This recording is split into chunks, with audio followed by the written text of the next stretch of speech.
Hey guys, tonight we journey into the dirt caked world of message runners. Those poor souls whose job was to carry words, hopes, threats, and gossip across miles of terrain, often with nothing but their legs and a prayer. You think it sounds like a simple task. Just deliver this note.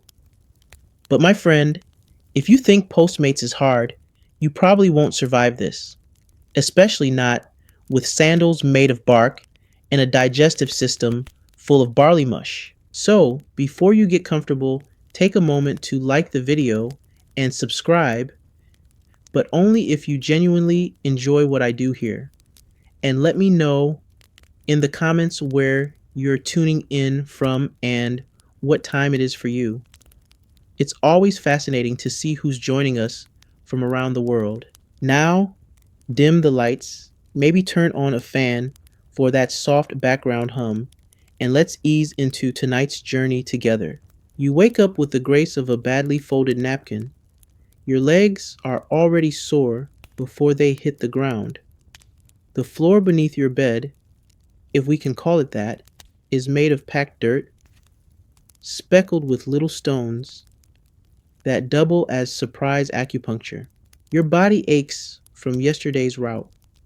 14 miles uphill, 2 chicken bites, one near death encounter with an angry sheep, and the subtle joy of tripping over a tree root while trying to look impressive in front of a wheat farmer's daughter. Your blanket, a thin wool square that smells faintly of sweat, smoke, and missed opportunities. There's no mattress, no pillow, just a pile of straw that's decided halfway through the night to stage a rebellion against your spine. You stretch. Bad idea. Something pops in your back that wasn't supposed to. But it's fine.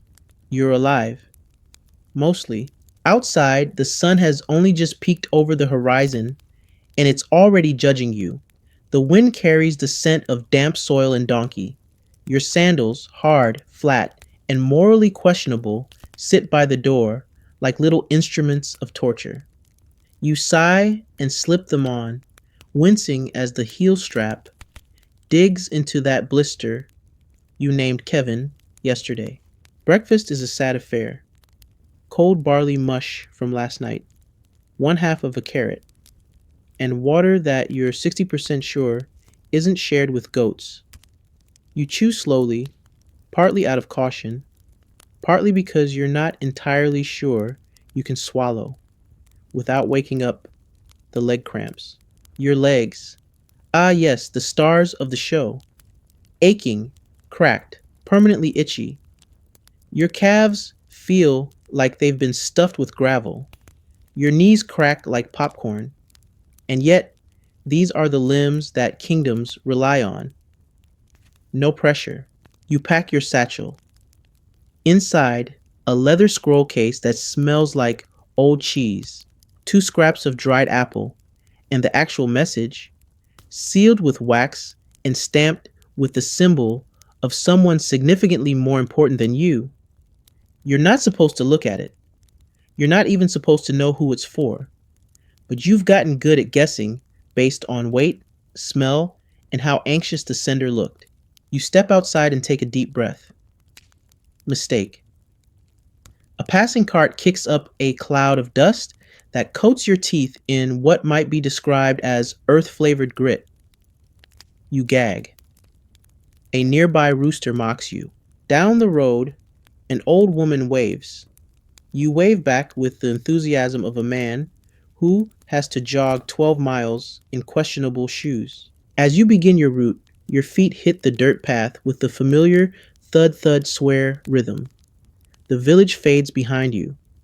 Ahead lies rolling hills, a suspiciously defensive goose near the stream, and 3 bridges that are technically still bridges if you define bridge loosely.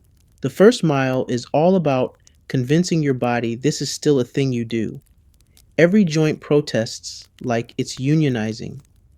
But by mile 2, you're in the zone. The wind in your face. The rhythm of your breath. the sweet illusion that you're gliding like a majestic hawk on a government deadline. Then you hit a rock, literally. You stumble but catch yourself, and suddenly remember the time another runner tripped and delivered a royal marriage proposal to the wrong cousin. That caused a war. So, you know, stakes are high. As you climb the hill of despair, actual name unknown, but it's what you've been calling it in your head for years, you think about how message runners are seen in your culture. Legends say your ancestors could run for days without rest, that their legs were kissed by Hermes, the messenger god, or blessed by a saint with a serious cardio obsession. But what they don't tell you is that those legs probably came with a side of shin splints and existential dread. You reach the top and pause, not because you're allowed to, but because your lungs have filed a formal complaint. You bend over, hands on knees, gasping like a fish on land. In the distance, a dog sees you and begins barking, not because it hates you, but because it doesn't understand why anyone would voluntarily run this much. Neither do you, frankly. And yet, here you are, because someone has to carry the messages, the news, the orders, the secrets.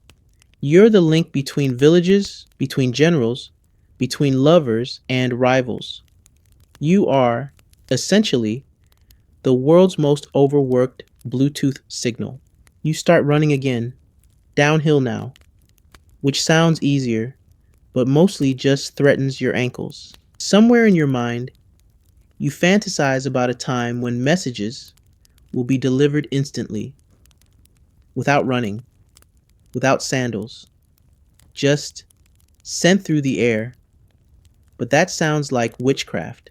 For now, you run through the dew and the dust, past fields of wheat, sleepy cows, and one very confused farmer who always waves at you like he's seeing a minor celebrity. You nod back because dignity matters, even when you've got a twig in your sock and a pebble in your soul. Your legs are moving, but your brain is wandering.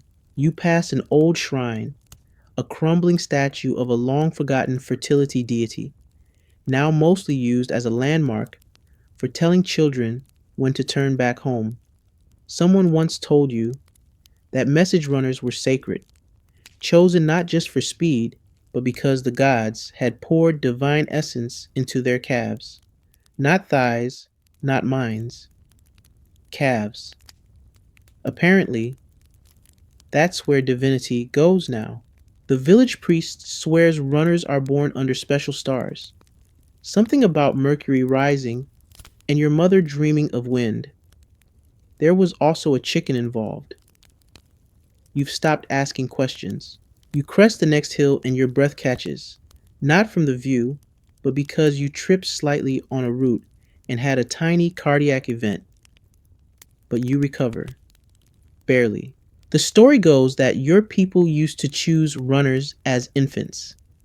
They'd watch how you kicked, how you toddled, how fast you stole bread from your sibling.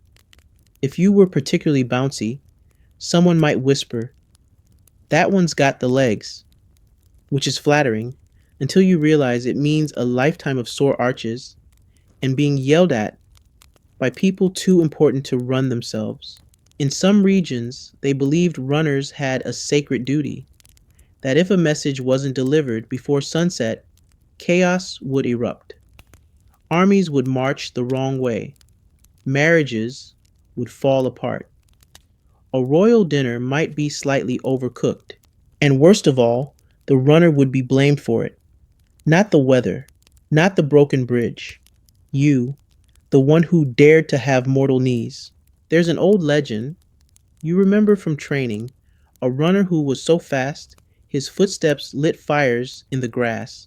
He was said to run, not on the ground, but just above it, like the wind had personally adopted him. You do not feel like that man. You feel like a sack of tired soup sloshing downhill in borrowed shoes. Still, you run. At mile 4, you cross a creek. The stepping stones are slick and mossy, and one of them wobbles in a way that suggests it's tired of being a stone and wants to live as a river fish instead. You jump, land, and splash. Your sandals are now wet and full of regret. Welcome to Squelch Town. Population, your toes. There was a theory in some ancient texts that runners had heatless blood, allowing them to stay cool no matter how far they sprinted. This was probably invented by a noble who once watched a runner from a shaded balcony while eating figs and thought, huh, they don't look miserable. Historians still argue whether this belief came from actual performance or just exaggerated admiration mixed with profound ignorance of basic human biology. What's true is that runners were often trained from childhood. Some say they were given strict diets, goat milk, millet, and anything that sounded vaguely aerodynamic. No sweets, no fats, no dreams. Your own diet mostly includes bread, bread with seeds, and if you're lucky, someone else's leftover bread. You remember your mentor, an older runner named Hamir, who swore by stretching every morning and sleeping with his feet raised. He also claimed rubbing your knees with river clay would protect you from ankle curses. You did it once and just ended up smelling like damp pottery. Still, he ran faster than anyone you've ever seen, and he only limped a little by age 30. You reach a fork in the road. One path leads through the village, the other through the woods. The woods are quicker. If the goats aren't out, you squint into the trees. Silence. No bleeding. You go for it. Bad idea. By the time you're halfway through, your tunic is snagged on brambles. Something small and probably vengeful just scurried up your leg, and a flock of birds mistook you for a tree in distress. You emerge scratched, ruffled, and slightly insulted by nature.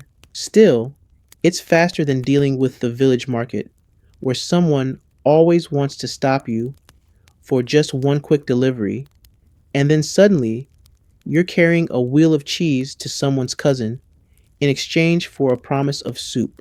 You jog on. People you pass nod respectfully, not because you're important, but because they don't want to be you.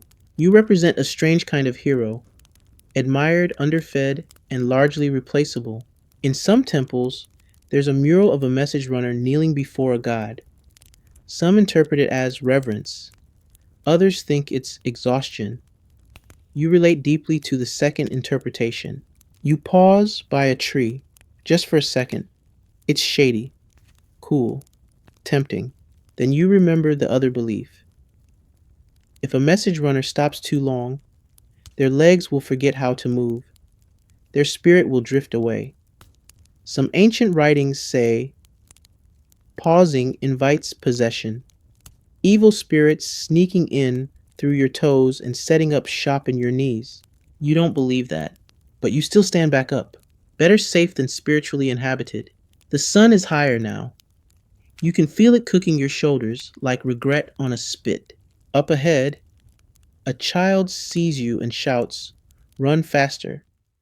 You resist the urge to shout back something educational about workplace boundaries. You pass a group of farmers, one of whom nods solemnly and mutters, "That one's touched by the wind." You're not sure if that's a compliment or a polite way of saying, "Your hair looks like a broken scarecrow." You keep going. The message is still sealed, still safe, still your responsibility. You glance down at your legs and wonder, are they really divine, touched by the gods, or just really well-trained human limbs covered in bug bites and emotional baggage? Probably the latter. But that doesn't stop you from running, because no matter how bizarre the beliefs around runners may be, blessed legs, heatless blood, or ghosts that enter through blisters. What matters now is that you get the message there, fast, safe, and preferably without another encounter with woodland poultry.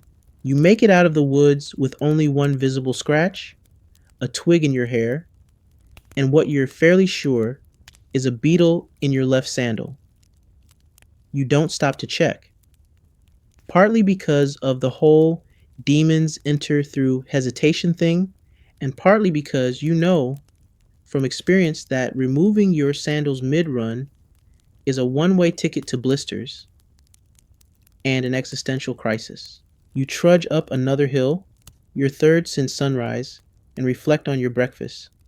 Cold porridge, slightly sour, with a mouthfeel of damp linen. You'd been told growing up that runners ate for function, not pleasure, that your body was a tool, a vessel, and, most cruelly, a fast moving letterbox. Somewhere, probably in a shaded room with citrus and olives, a scholar is writing about the noble austerity of the runner's lifestyle. You hope his ink spills. Your satchel slaps against your side with each step. Inside it, one wax sealed scroll, a tiny cloth pouch of what might be mint leaves, and your last piece of dried apple, which has begun to resemble something archaeological. You crest the hill and spot a lone figure sitting by the path, an old man with a cane, gnawing on what might be a turnip. As you approach, he waves you down and says, "You're late." You blink. You've never seen this man in your life. He leans in and whispers, "The gods told me you'd come limping. You are not limping, not yet." Apparently, in his village, runners are believed to bring omens. If you arrive before noon, it's a sign of good harvest. If after noon, the cows will birth goats. One time, a runner came during a thunderstorm and the baker's daughter eloped with the candlemaker. Total chaos. You nod politely, pretending you didn't just run 12 miles to be accused of agricultural sabotage. He tosses you a handful of walnuts. "For strength," he says. You eat one and instantly regret it. It tastes like it was harvested during a lunar eclipse by someone deeply ambivalent about hygiene. Still, the gesture is kind. You nod again, bow slightly, because people love that, and resume running. Somewhere along mile 6, your body enters what some call the runner's trance. Everything blurs. The trees, the distant hills, the concept of time. Your mind floats somewhere between, "Did I tighten my sandals too much?" and "Is that goose still following me?" In this dreamy, slightly dehydrated state, you think back to training. You were told that runners must be invisible. No eye contact. No unnecessary words. There was a time when silence on the road was enforced with discipline. Break it, and you'd carry a stone in your mouth the next route. Not for punishment, but to remind the tongue that it is not always needed. Poetic. Also a choking hazard. Historians still argue whether this practice actually existed or if it was invented by particularly dramatic running instructors who also taught interpretive dance. What's more certain is that message runners were expected to embody both discipline and discretion. You weren't just delivering a note, you were moving information that might shape alliances, marriages, tax reforms, or a royal decree banning garlic in court because one noble fainted during dinner. You pass a vineyard. A young woman waves a grapevine at you like it's a flag. "Tell them the wine is ready," she calls out. You nod, but the scroll you carry has nothing to do with wine. It could be a death sentence, a poem, or just instructions for how to pickle radishes more efficiently. You'll never know. That's part of the job. You begin the descent into the valley below, a gentle slope that should be merciful, but isn't. Your knees absorb each impact like an old wooden chair being kicked down the stairs. You try to find a rhythm. Breathe. Land lightly. Don't think about your thighs. Ahead, you spot a wooden post with a strange symbol carved into it. A crude figure, triangle body, circle head, long stick legs. It's the mark of another runner. Someone passed this way earlier. It's not a race, of course, but you do speed up slightly, just in case. In some traditions, message runners left tiny signs to warn one another of hazards. A twisted branch to signal a broken bridge. A painted rock to mark a wild dog's territory. A bundle of herbs tied to a post meant, don't drink the stream water here unless you enjoy hallucinating your ancestors. You once ignored that sign. You met your great grandmother. She was disappointed in your posture. You shake the memory and press forward. The sun is directly overhead now, flattening everything in sight. Your shadow is a stubby smear that wobbles with each footfall. You take a sip from your water skin. It's warm, it tastes like leather, but it's water. You've learned to be grateful for water that doesn't contain chunks. Somewhere ahead is your destination, a village with a name you can't pronounce, and a chieftain who once threw a scroll into a fire because it arrived late. Which is why today, you run with extra urgency. It's strange the power people give to scrolls.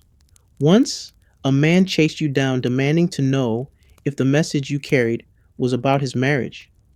You told him you didn't know. He cried anyway. Another time, a child tried to trade you a beetle for a peek at the letter you carried to the baker. You considered it. The beetle was pretty.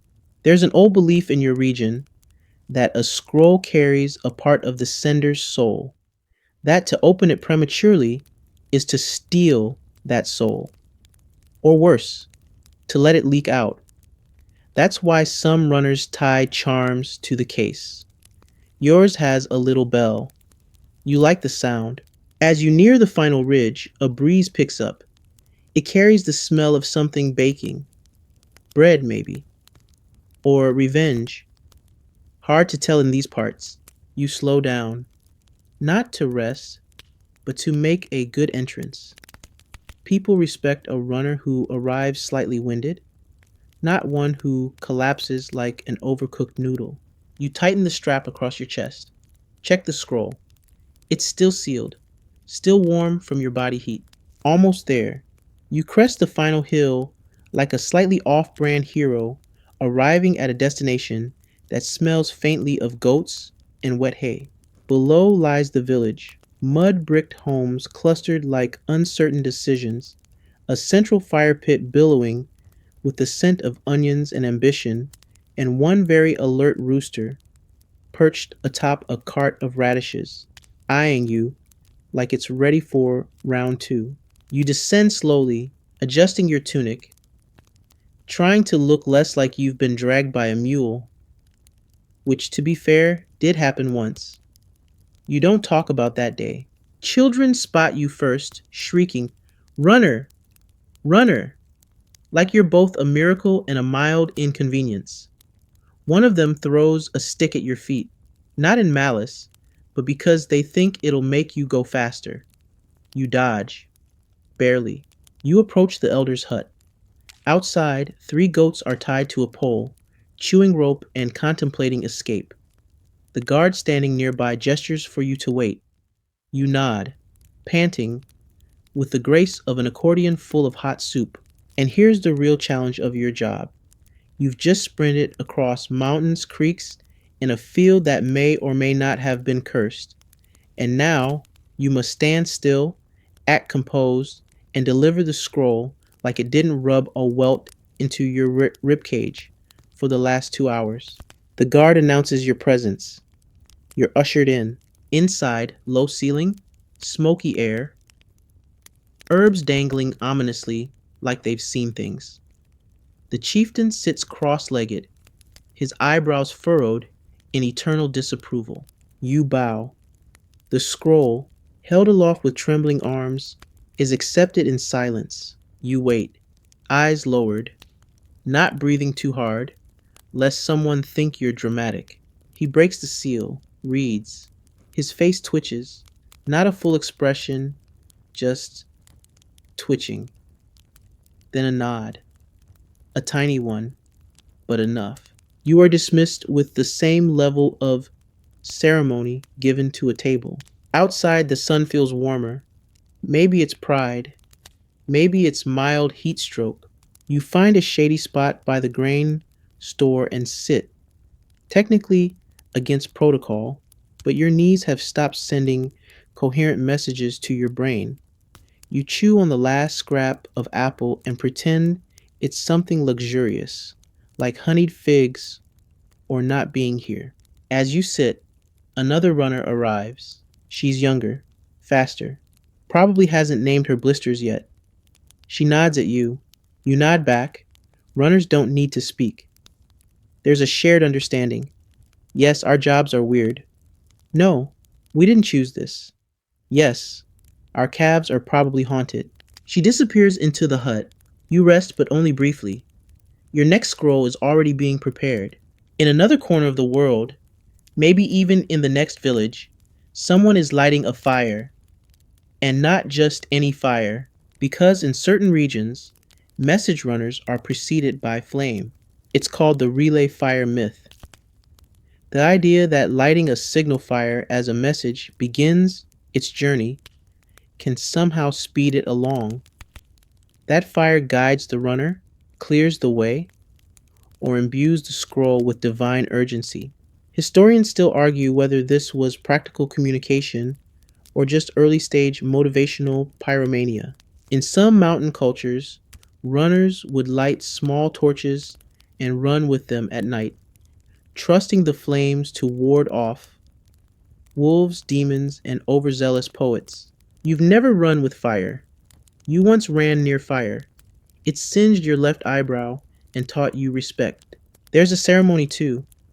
Before particularly sacred runs, like a scroll from a high priest or an emperor, a small flame is lit at the runner's feet.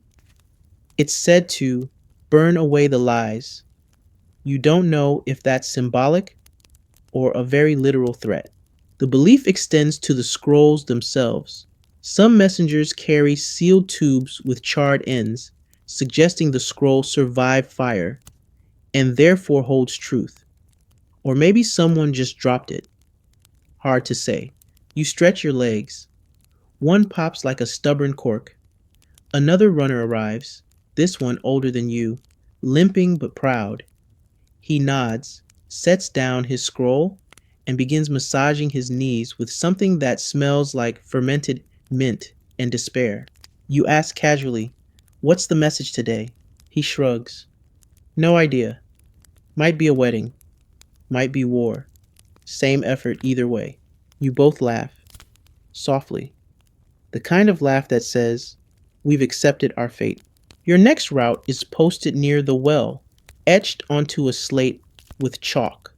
Your name, your destination, and a small drawing of a duck.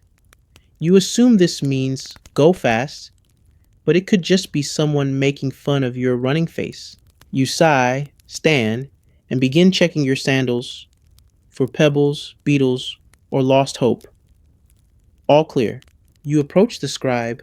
He hands you a new scroll, smaller than the last, wrapped in waxed cloth, with a strange emblem, a leaf inside a circle inside a triangle. You've seen it once before, on a scroll that resulted in 3 goats being relocated and a man named Doron being declared slightly holy. You ask, "Where to?" The scribe grins. "The hills beyond the hills." Of course, no runner ever wants to hear that phrase. It means 2 things, distance and altitude. Possibly rain. You nod. You don't question, you just run. Because as bizarre as people's beliefs are about divine legs, possessed blisters, fire-enhanced delivery, you are still the one who carries the scroll. And for all they know, you might just be the reason the next war doesn't start, or the next wedding happens, or the cows stop birthing goats. You adjust your satchel, tighten your sandals, take one last look at the shady spot you'll probably never see again, and you start jogging toward the hills, the unknown, with a scroll wrapped in symbols and a prayer stitched into your pouch. The road out of the village is less road and more an enthusiastic suggestion, dirt packed down by generations of bare feet, goat hooves, and what you suspect might have been ceremonial wheelbarrows. You pass under a crooked wooden arch that once marked the boundary between this village and everything else. It creaks as you go under, like it's whispering, "Good luck, you poor fool." You adjust your satchel. The scroll inside feels heavier than it should because weight, like guilt and poorly made cheese, is often a matter of perception. You've got at least 7 miles ahead, maybe 8. There's no map, just memory, muscle, and the vague direction of up. The air thickens, not with mist, but with pollen, sweat, and the faint smell of onions wafting from someone's breakfast. It's not yours, and that makes it worse. About 2 miles in, the road curves past a field of cabbages, and that's when it happens. A chicken, plump, deranged, and filled with rage, charges you. Now, history doesn't speak enough about the hazards runners faced from poultry, but you've read the marginal notes. Runners in ancient Asia often wore shin guards, not for snakes or spears, but for territorial hens. You hop, sidestep, and mutter an oath that would have gotten you slapped by your grandmother. The chicken flaps once and wanders off, satisfied that honor has been maintained. You continue slightly faster now, partly because of adrenaline and partly because a farmer saw the whole thing and is absolutely going to tell everyone. You rejoin the main path near an old milestone marker, a squat rock with a faded carving that could be a number or a poorly drawn turtle. You always squint at it, hoping for divine guidance. It offers none.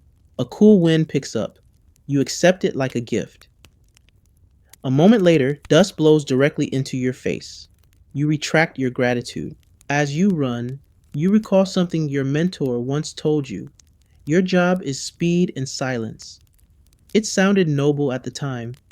Now it feels like a poetic way of saying, no one wants your opinion, just your legwork.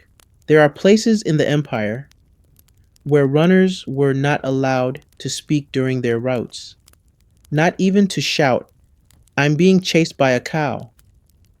The belief was that speaking distracted the soul from its purpose. Historians still argue whether this rule was spiritual discipline or just a clever way to keep runners from bad mouthing the aristocracy mid delivery. Either way, it's made you very good at silent expressions of agony, joy, and incredulity. You could teach a whole course in eyebrow communication. You duck under a low hanging branch, missed it by inches. Your hair, however, did not. It now contains a souvenir twig. Charming. Ahead, the terrain rises again. You groan, but only internally. Out loud, you wheeze slightly and pretend it's a song. This hill is familiar, rocky, uneven, covered in thorn bushes that seem deeply offended by your ankles. At the top is a flat stretch, known locally as Chicken Coop Ridge. You don't ask why.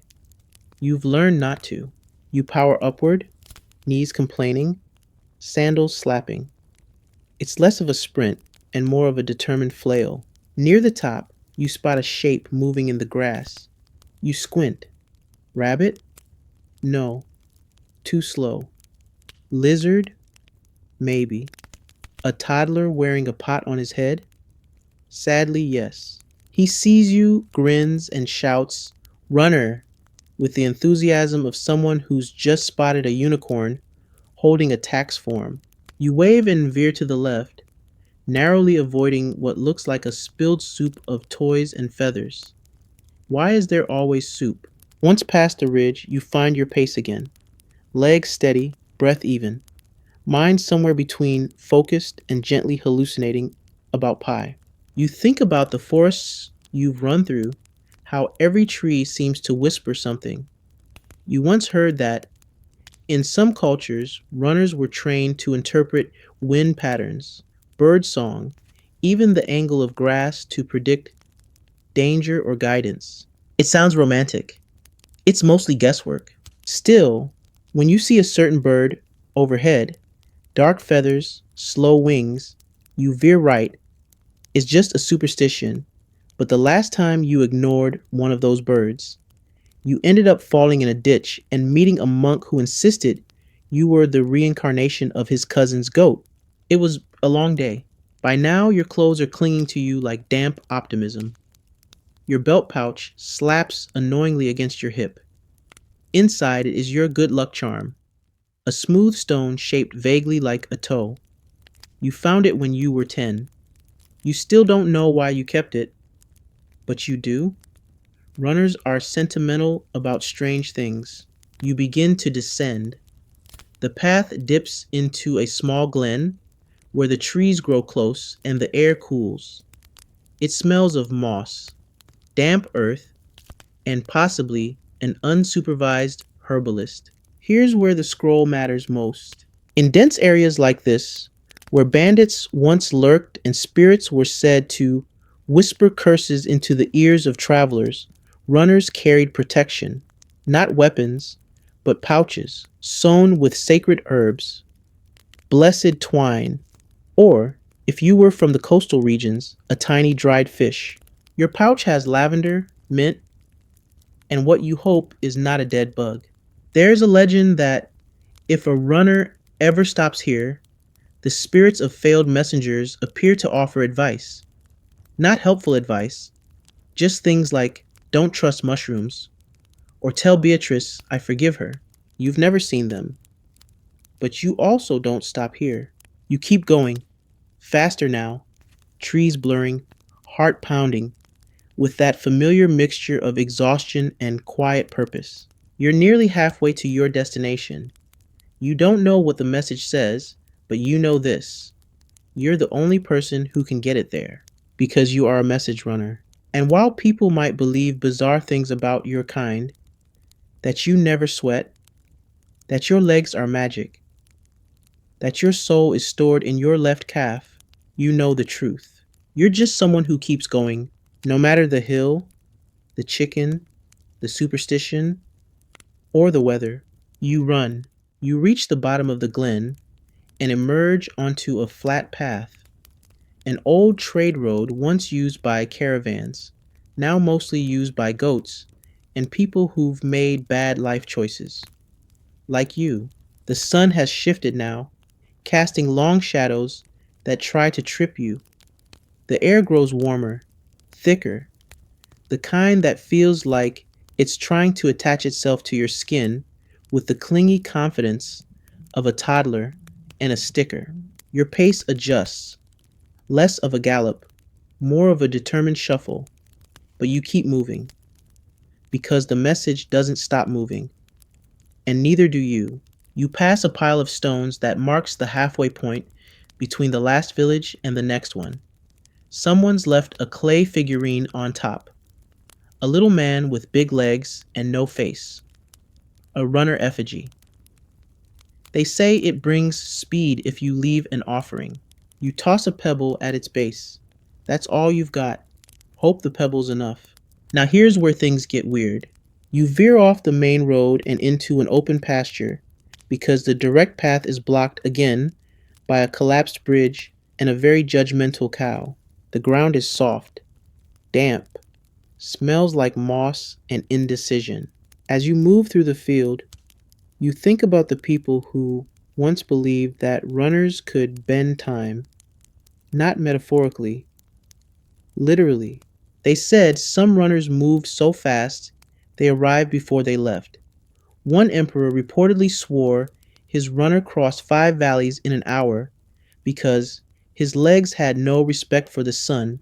Historians still argue whether this was a poetic exaggeration or the result of someone misreading a sundial after a heavy lunch. But the belief stuck. In some areas, runners were considered magical or cursed, or occasionally both. You know of one region where a runner was banned from entering temples because he was believed to carry too much momentum. Yes, momentum, as if your velocity could knock over statues. You once ran into a pole, but that felt less mystical and more like poor depth perception. The pasture ends at a slope littered with wildflowers and ankle traps disguised as rocks. You hop, dodge, and land with all the grace of a goat doing its taxes.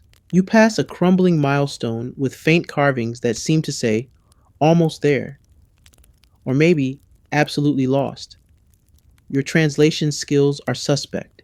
Another quarter mile brings you to a stream.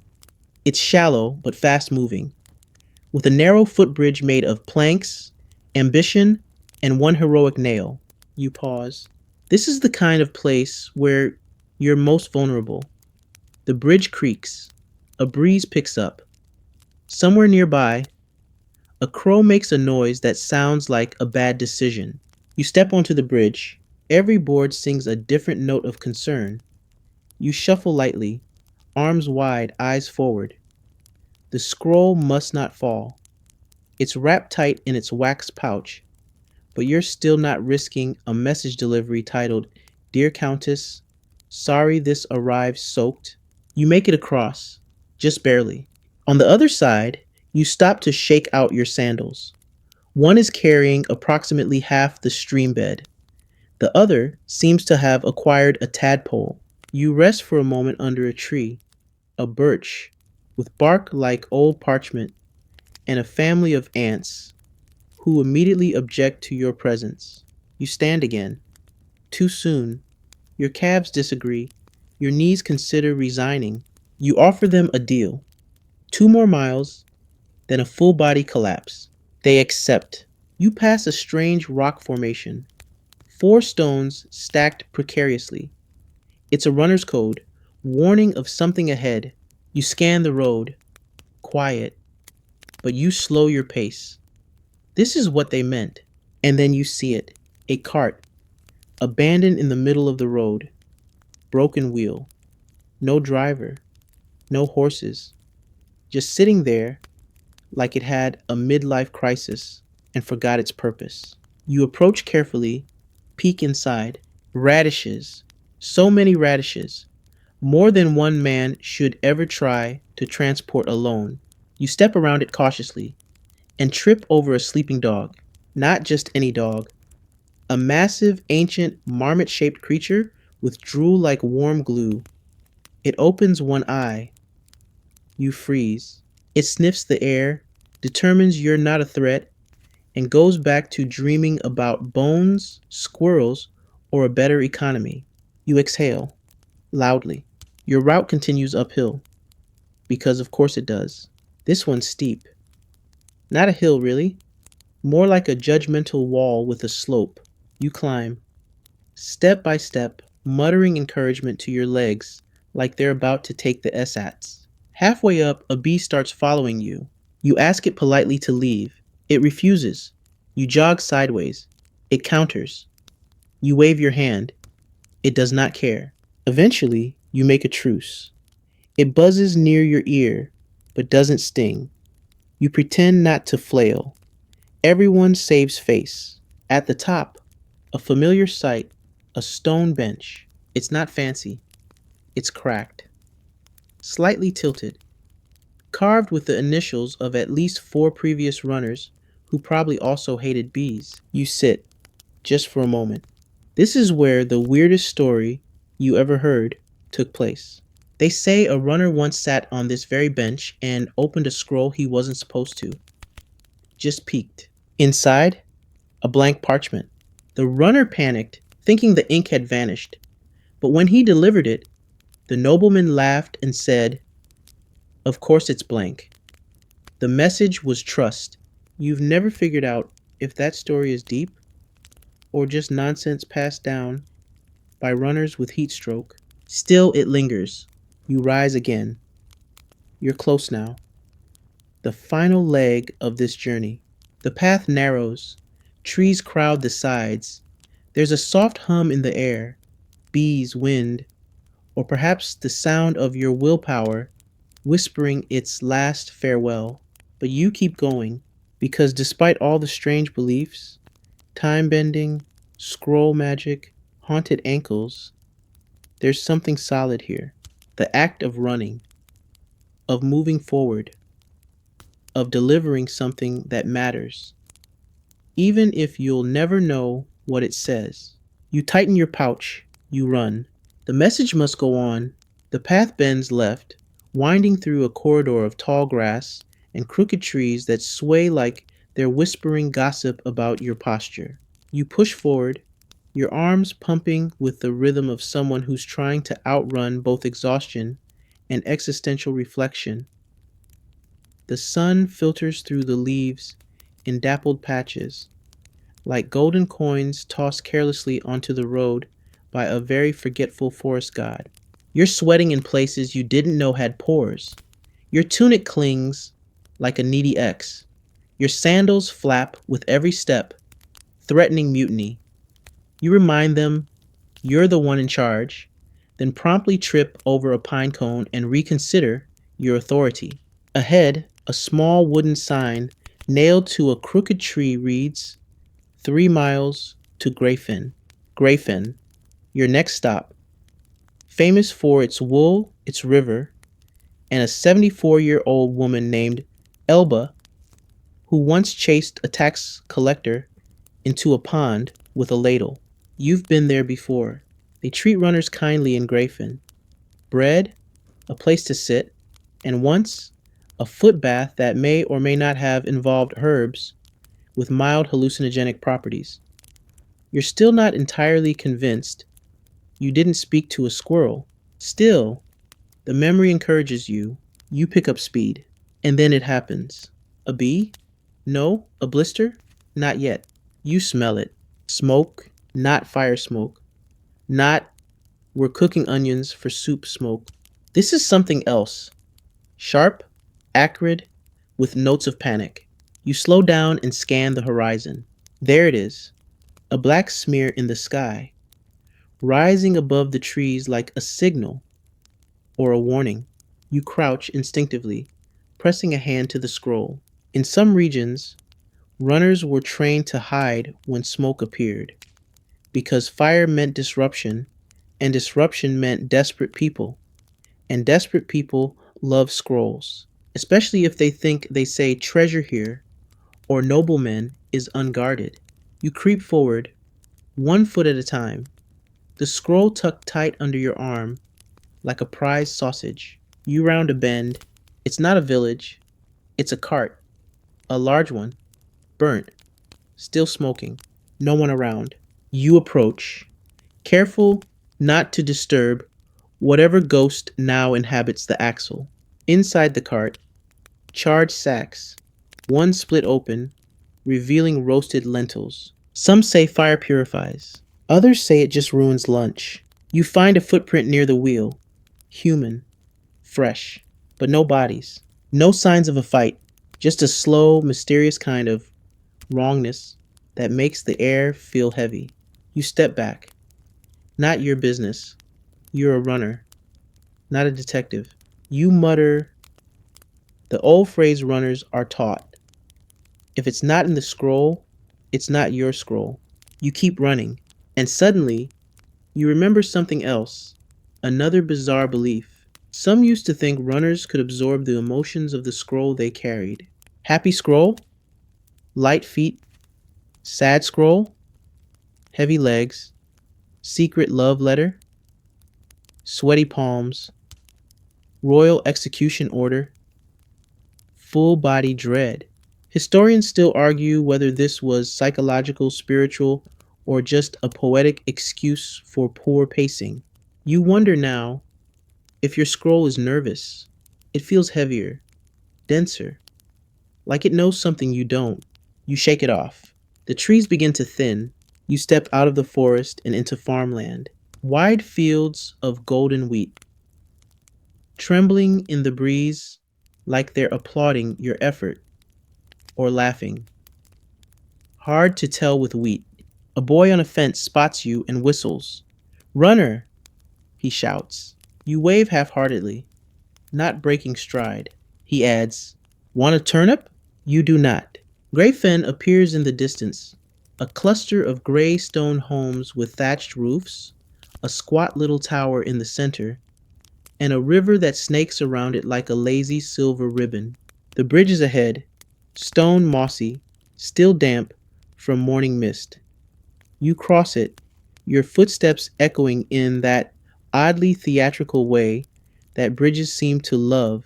Two goats eye you from a nearby ledge, judging, always judging. You enter the town. Children scatter. A woman drops a basket of herbs. A man in an apron waves with both hands like he's landing a bird. And then from the tower, someone shouts, The runner's here. You slow, approach the base of the tower, and wait. You are now what they call in delivery posture. Chest up, feet planted, face blank, stomach gurgling. The steward appears, a tall man with the haircut of someone who no longer dreams. He nods once, accepts the scroll, and disappears without a word. That's it. The entire handoff takes 3 seconds, but for those 3 seconds, you were the most important person in the room. You step away. No cheers, no medals, just you, a mild limp, and the possibility of soup. You sit on a stone bench near the well. Someone hands you a cloth. It smells like lavender and pickles. You don't ask why. You wipe your face with gratitude. A woman appears carrying a tray, bread, cheese, something in a wooden cup. You sip. It's sour, possibly medicinal, or a prank. You ask, What was in the scroll? She shrugs. No idea. But the steward looked worried. Of course he did. You chew your bread and stare at the river. A fisherman walks by, holding a trout. He stops, stares at you, and says, You look like a man who just ran from a demon. You reply, Only a metaphorical one. He nods like, That makes sense, and keeps walking. You lean back, letting the sun warm your sore legs. And you wonder, what if the scroll did carry emotion? Would yours have carried hope? Or dread? Or just the scent of river dust and your oddly minty sweat? No answers. Only more running. Because there's always another scroll, another path, another strange belief about people like you who carry the world's secrets one step at a time. The bread is gone. The cheese, questionable to begin with, has been quietly rehomed under the bench. The drink, still unidentified, is now warming the palm of your hand like it's about to tell you a secret. You have approximately 6 minutes of rest before the next assignment finds you. That's the rule in Grey Fen. They call it the runner's breath. Just long enough to think you've recovered before someone cheerfully hands you a scroll and ruins your plans for the afternoon. Sure enough, here comes the steward. He walks like a man who's about to apologize and absolutely won't. You've rested, he says, as if that were a crime. There's another message, South Road, Eldmere. You nod. Not because you agree, but because resisting would be both futile and exhausting, and you already have the second one covered. He hands you the scroll, wrapped in oiled cloth, marked with a seal depicting a chicken and a crown. Ah, royal poultry. You love these. There's a superstition in Eldmere that scrolls bearing the chicken crest must never be carried by left-handed runners. You are ambidextrous. This causes a minor identity crisis each time. You secure the scroll in your satchel, drink the last drop of your cup, still sour, and rise. You leave Grey Fen without fanfare. Just a wave from a passing shepherd and a farewell bleat from one of the judgmental goats. The road south is narrow, uneven, and, according to an old runner's saying, paved with intentions and the bones of bad navigators. It begins with a long stretch of gravel that clicks beneath your sandals. Each step is a song of tiny betrayals. You consider taking them off, but then remember last time, when you stepped on a thorn and briefly believed in curses again. You jog on. This section of the journey is where the mind starts to wander. You think about that time you ran during a solar eclipse, and half the village believed you were the spirit of speed incarnate. A child tried to feed you flowers. A priest fainted. You also think about the belief held in the eastern provinces that runners, upon death, become stars. Not metaphors, actual stars. Their souls streak into the sky and remain there, blinking messages to those below. Historians still argue whether this was a spiritual truth or an astronomical misunderstanding fueled by mushrooms and loneliness. But even now, on cloudless nights, you sometimes look up and wonder which of those glinting dots once had blisters and a favorite pouch for dried figs. The wind shifts. You smell lilac and something else. Rain? You glance up. Clouds gathering in the west. Slow, puffy, with the menace of an ant who disapproves of your lifestyle. You increase your pace. The road curves past a crumbling shrine, 3 stones stacked in a spiral, moss-covered, half swallowed by the earth. You toss a pebble at it. Habit. Superstition says it helps keep your legs from cramping. No idea if it works, but you're not about to tempt fate in hour 3 of a run. Half a mile later, you spot something moving. A man, standing just off the road, near a tree, wearing a wide-brimmed hat and a cloak that looks like it used to be green. He sees you, smiles. Too many teeth. You keep running. He calls out, "Where you headed, Swift One?" You say nothing. It's not rudeness, it's policy. He laughs. "Don't suppose you've got news for me?" Still no reply. He steps onto the road, but slowly, like a man who knows lines and enjoys dancing near them. You veer slightly to the left. Don't stop. Don't speed up. Just let momentum speak for you.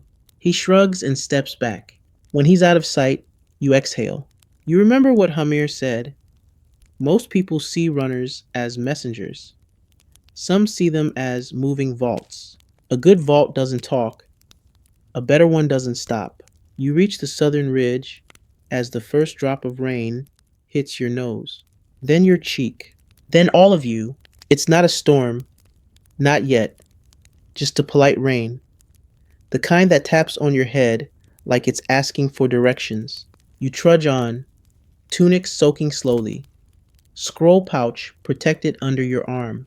You pass a tree with an old mark etched into the bark, a spiral with a line through it. You pause. It's a symbol runners use for detour ahead. You squint at the path. Nothing obvious, but the road does look softer. You take the detour. It winds through underbrush, past a fallen log, and eventually rejoins the road further down. As you reemerge, you spot a fresh landslide. Mud and rocks sprawled across the trail like a child's tantrum in dirt form. You nod to yourself. Another silent thank you to a runner who came before. You keep moving. As the rain thickens, you think of an old tale. A runner who carried a scroll so delicate it was said to disintegrate in sunlight or dissolve in mist. To protect it, he ran at night, wrapped in oilcloth, speaking to no one, seen only by wolves and ghosts. When he delivered the scroll, the noble wept. Inside was one sentence: "It will pass." Historians still debate whether that message referred to a war, a famine, or just the general state of existence. But you like it. It will pass. The rain, the blisters, the strange man near the tree, all of it, You reach the crest of the final hill before Eldmere. From here, the town looks like a cluster of roof tiles and chimney smoke. A dog barks, a child waves. You lift your arm and wave back. You are wet, tired, and vaguely buzzing from whatever was in that grayfin drink. But the scroll is safe, and the road is done for now. The descent into Eldmere begins with a sigh, yours, and a series of well meaning steps that your knees instantly regret. The rain has softened the path into a treacherous soup of mud, leaves, and small betrayals. Each footfall threatens to become interpretive dance. You adjust your balance like a dancer who forgot the routine halfway through the recital. A rock slips beneath your heel. You recover with the grace of a startled librarian and keep going. Eldmere smells of wet wood, chimney smoke, and sheep who've made peace with dampness. The gate is open. It usually is. Eldmere is not the kind of place people sneak into. It's the kind of place people forget to leave, mostly because of the pies. You enter. A guard under a makeshift awning raises a hand. Runner? He asks, as if the scroll pouch and the look of damp despair weren't clue enough. You nod, water dripping from your hood. Inside, he gestures. The magistrate's waiting. He's in a mood. Of course he is. You walk through the town square, passing stalls that sell mostly turnips and knitted things no one asked for. A woman holding a goose eyes you suspiciously. The goose does too. You wonder briefly if the goose is in charge. The magistrate's house is near the fountain, a crooked building with two chimneys and one functioning window. You climb the steps, each one squelching underfoot like it resents you. Inside, it smells like old paper and arguments. The magistrate is there, round, red-faced, surrounded by scrolls, and the kind of silence that implies someone's about to yell. You hand him the scroll, wet but intact. He breaks the seal, reads, and frowns so deeply you fear his face might collapse inward. Of course, he mutters, they want it again. He looks at you, then sighs. You'll need to return tomorrow. You blink. Tomorrow? Do you look like someone with plans? He hands you a small token, an iron medallion with the symbol of a turnip and the number 4. Go to the runner's hostel, he says. Tell them you're on 4 turnip time. You have no idea what that means, but nod solemnly and retreat. The hostel is 2 streets over, behind a bakery that only opens during thunderstorms. You knock once. A man with a beard that suggests wizard aspirations answers. He sees the medallion and steps aside. You're shown to a narrow room with a cot, a hook for your bag, and a small bowl of what may once have been soup. You collapse onto the cot. It groans. You groan louder. For a moment, all is still. Then you hear it. A voice through the wall, whispering, chanting, singing, no, repeating something. You press your ear to the wall. Yo, and the scroll must never be placed north of the fire. Key, unless the moon is waxing, in which case, you must leave 3 drops of sweat on the doorstep. Ah, it's the scroll cult again. Eldmere has a handful of eccentric residents who believe that scrolls themselves are sacred entities, not just sacred messages, but actual beings, sentient tubes of wisdom, capable of judgment and vengeance. They once threw a feast to honor a scroll about barley taxes. You do not engage. You lie back, arms behind your head, and let your mind drift. You recall another tale, told to you by a runner, far older and far muddier than you, that somewhere deep in the empire, there was once a scroll that never stopped traveling. It passed from runner to runner, town to town, year after year. No one ever read it. No one knew who sent it. But it moved, always moved. Some say it was cursed. Others say It contained a truth so powerful that the world would change the moment it was read. And a few, probably the romantic types, believed the scroll simply wanted to see the world. Historians still argue whether this was metaphor, myth, or a clever way to explain a long lost document and the empire's poor filing system. Still, the story lingers. You turn your head and see your own scroll pouch, now empty, drying on the hook. You wonder how many messages you've carried that changed someone's life, and how many were just lists. You once carried a scroll demanding 30 chickens be sent post haste to a bishop who had unexpectedly acquired 30 guests. You also once delivered a scroll that ended a 3-year blood feud. It read, "Enough, bring pie." Sometimes it's that simple. You shift on the cot. It creaks again. You and it have formed a bond through shared suffering. From below, you hear footsteps, laughter, a runner's voice, young, eager, too loud. They're telling a story. You know the cadence. Big gestures, exaggerated pacing, the inevitable punchline that involves goats and some poor magistrate's lost wig. You smile despite yourself. Runners don't get much glory. You arrive soaked, breathless, and ignored. But among each other, there's kinship, a kind of moving brotherhood, like ants or very focused pizza delivery. You drift off for a moment, mind foggy, eyelids heavy, until knock knock, of course. You open the door. It's the hostel keeper. "New scroll just arrived," he says, holding it like it's a wet sock full of secrets. "Urgent. South border." You stare at it. You haven't even removed your sandals. You accept it anyway, because that's the job. Not the glory, not the myths, not the goat-related jokes. Just the going, the running, the scroll in hand. The message must go on. You're not awake, not fully anyway. You're somewhere between sleep and lacing your sandals, which means your hands are moving, but your brain is floating in a warm fog where dreams try to convince you you're still in bed. You tug your satchel across your shoulder, blink the world into focus, and step outside into a sky the color of boiled oats. There's a drizzle. Of course there is. The hostel keeper waves you off with a look that says, "You chose this life." You return a look that says, "I did not." You begin to jog. The south road out of Elmere is less traveled, narrow, overgrown, with more brambles than logic. It's the kind of path that was probably last updated when donkeys were considered high tech. Today's scroll is different, smaller, wrapped in black thread. No seal, just a mark, 2 crossed lines and a dot. You've seen it once before. It's the mark of the Southern Sentry Posts, borderlands.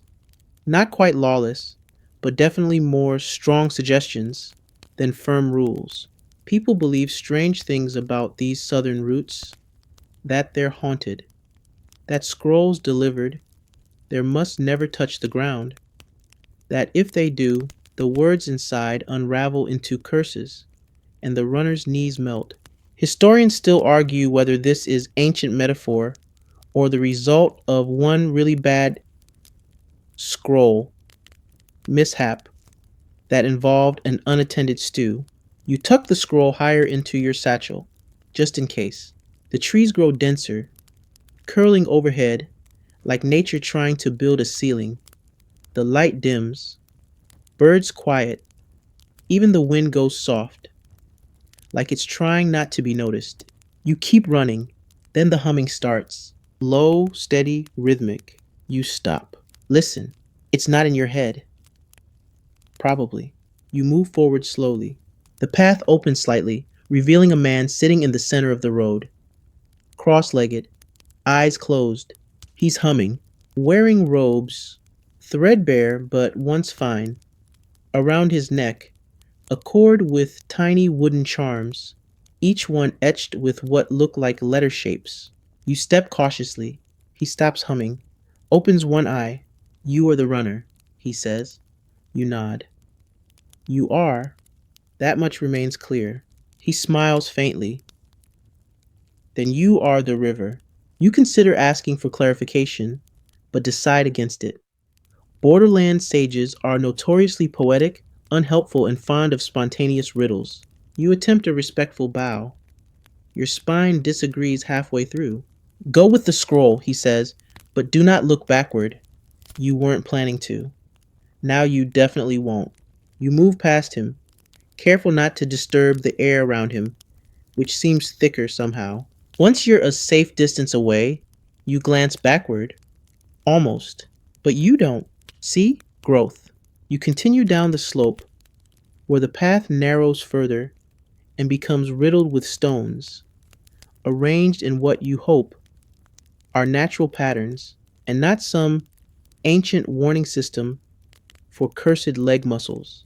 You think again of all the stories, how some say runners leave echoes behind, phantom footsteps that replay along their route long after they've passed.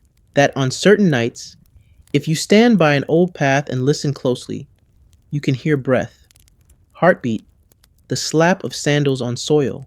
Historians still argue whether this is supernatural or just the sound of nocturnal goats doing their best runner impressions. You run on.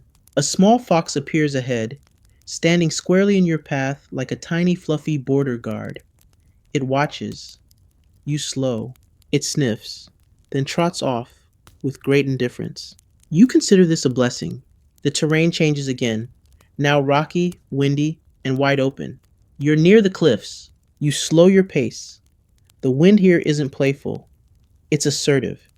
The kind of wind that rearranges your plans and your bangs. There's an old rope bridge ahead, the kind that creaks even when no one's on it. You approach. Below, a deep gorge, wind, mist, possibly your dignity. Lost on a previous run, you step onto the bridge. One board cracks. Another wobbles. You chant softly under your breath. I am light. I am fast. I'm not wearing these socks ever again. Halfway across, you spot a carving on the rope post. A runner's sigil. 3 lines and a dot. It means still standing. Encouraging, in a mildly sarcastic way.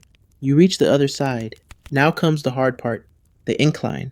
A steep trail that winds up the back of a ridge, carved by goats, improved by no one. The kind of climb that requires legs, lungs, and possibly divine intervention. You begin. Each step is a negotiation between willpower and physics. Your calves threaten rebellion. Your breath sounds like a punctured bagpipe. And yet, you keep moving because that's the job. Because someone at the southern post is waiting. And because if the scroll touches the ground, your knees might melt. At the top, there's a flat plateau of grass and stone, and a small stone marker. It's shaped like a foot. You laugh out loud, just once. The legend of the footstone says that any runner who touches it will be granted strength for the final mile. You tap it lightly with your hand. A breeze stirs. Whether that's magic or coincidence, you'll never know. But your legs feel just slightly better. You descend the final hill toward the southern outpost. A wooden watchtower. Smoke from a cooking fire. A guard sharpening a stick that might once have been a weapon. You slow your jog into a walk. Approach. The guard spots you. Runner, she calls out. You nod. She opens the gate. Inside, a table, a ledger, a man with a long nose and short patience. He takes the scroll without a word, unwraps it, reads, then finally looks at you. Do you want to know what it says? You pause and shake your head because no matter what it says, it's not yours anymore. The message is delivered. The legs can rest. The knees for now remain unmelted. The outpost has a bench. A real bench. Not a rock pretending. Not a log auditioning for retirement. A solid, splintery, mildly damp bench with a backrest. And you sink into it with the sigh of a person who's made peace with all their regrets, except maybe one about those socks. The guard offers you something in a cup.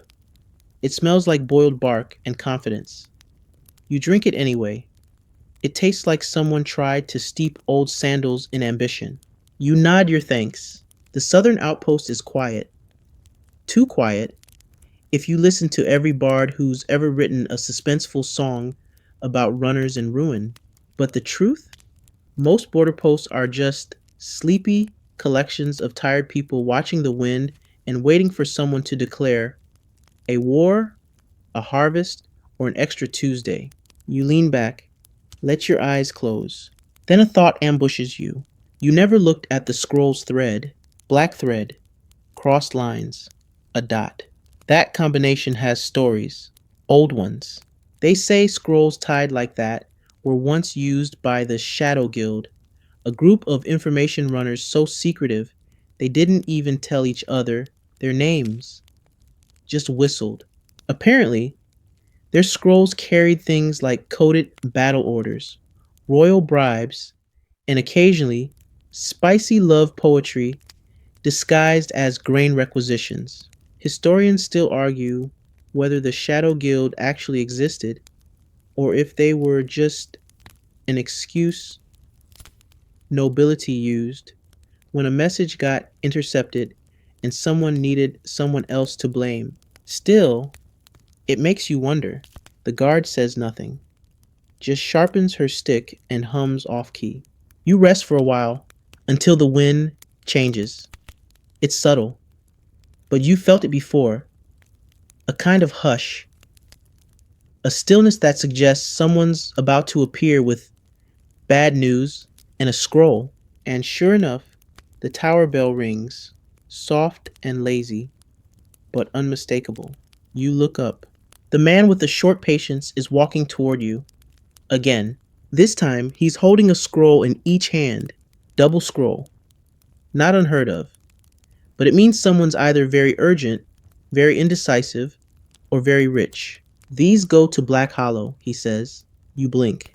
That's over the ridge. Yep. You stare at the scrolls. Sealed in wax, but no markings. Anonymous. Which, of course, is another red flag disguised as a mild inconvenience. He adds, "You'll be paid?" Ah, the ancient motivator. Still effective after all these centuries. You rise. Stretch. Accept the scrolls and slide them into your pouch, already bracing for a journey that will almost certainly involve goats, rain, and at least one deeply philosophical mushroom. You set off. The path to Black Hollow begins just beyond the eastern rise, a place the locals call Whistler's Bend, because when there makes strange noises that resemble someone failing to play a flute while sneezing.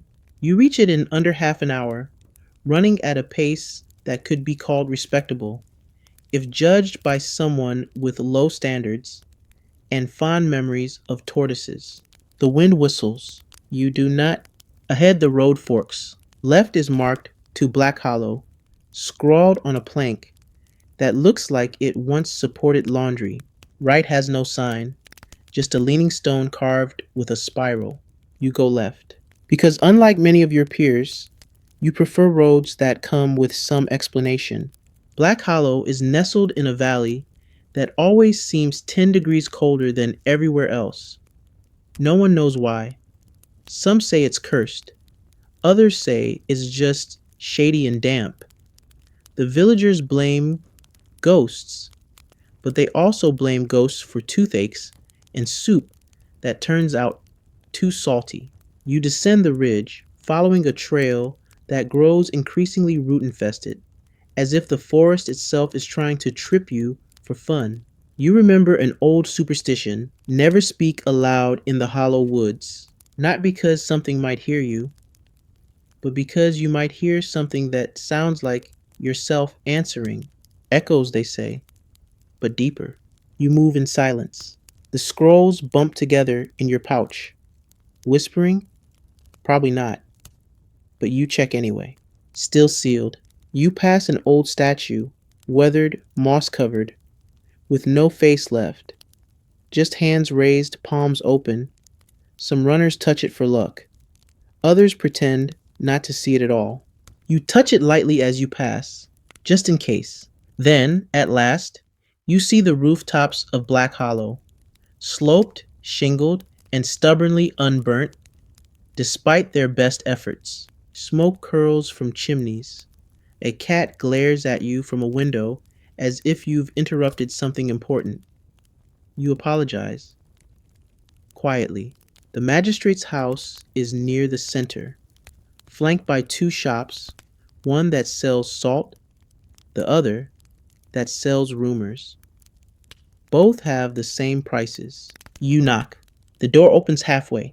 A young man peers out. Runner, you nod and hold up both scrolls. He hesitates. They're for two different people. You pause. You've been handed double scrolls before, but this one has that feeling. You pass both through the gap in the door. He nods, vanishes, and closes it with the kind of finality that implies you will not be receiving soup. You back away, sit on a barrel that looks abandoned but smells suspiciously like pickles, and you wait.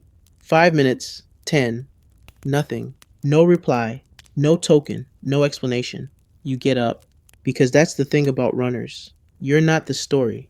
You're the string that ties it together. The carrier, the breeze, the shadow slipping down the road. And whether the scrolls are poems, orders, bribes, or prophecies doesn't matter.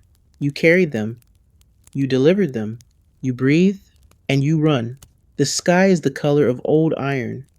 Not stormy, not calm, just sullen, like it's having a day. You know the feeling. You leave Black Hollow behind, heading northeast toward a stretch of road known, with absolutely no irony, as the runner's mercy.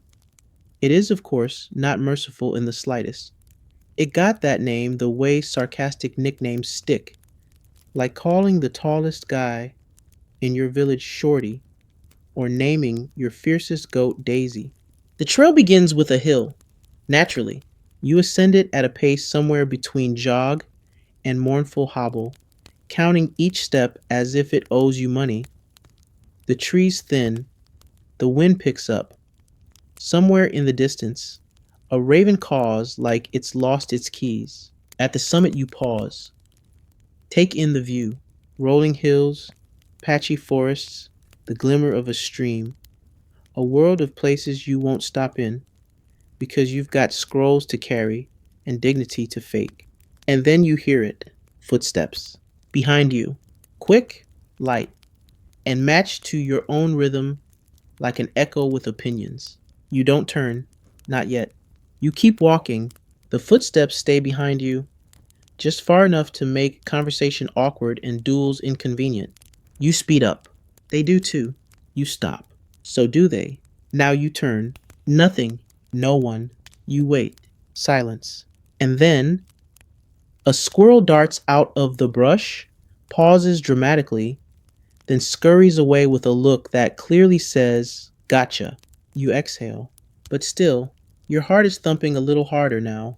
You remember another old tale, that runners could be shadowed by mirrors, spirits, doppelgangers, or time-slip echoes that copied their movements. Some claimed they were omens. Others said they were just poorly remembered daydreams. Historians still argue whether this belief came from cultural myths or just the effects of running with too little sleep and too many fermented radishes. Still, the forest feels thicker now. You descend into the valley. The path is overgrown, but passable. A ribbon of mud and roots. It loops around a creek that's more of a sulking puddle right now, spanned by a single board, someone nailed into place with more hope than structural integrity. You step across. You're halfway when you hear it again. Footsteps. But this time, they're not behind you. They're above. You glance up. On the ridge to your left, someone is standing. Still, watching, cloaked, hooded, hands at their sides, you stop mid step. The board wobbles. The figure doesn't move. You stand frozen, balanced like an indecisive acrobat, wondering if this is the part where things get mysterious or extremely inconvenient. Then, just as suddenly, the figure turns and walks away. Not toward you, not away, just sideways, into the trees, gone. You finish crossing. One step, two, done. You don't look back. Instead, you pick up the pace. The road flattens. The wind settles. You spot a milestone up ahead. Stone, mossy, carved with the word Banter's Hollow, and an arrow pointing north. Banter's Hollow. That's your next checkpoint. A village so small it once tried to name a hill and accidentally renamed the mayor. You arrive just past mid afternoon. No gates. Just a few homes, a well, and a goat that's visibly too old to care about anything anymore. You ask for the scroll keeper. They point you to a hut. You enter. Inside, scrolls, stacked in chaotic reverence, piles, shelves, one under a teapot.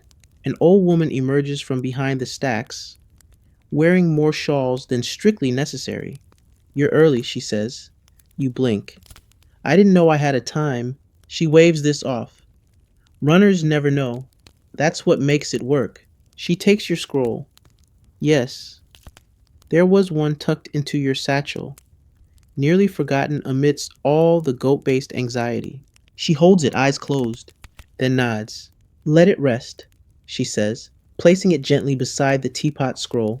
You're offered a stool and a bowl of something that smells like ambition and onions. You accept both. As you sip, the old woman begins to talk.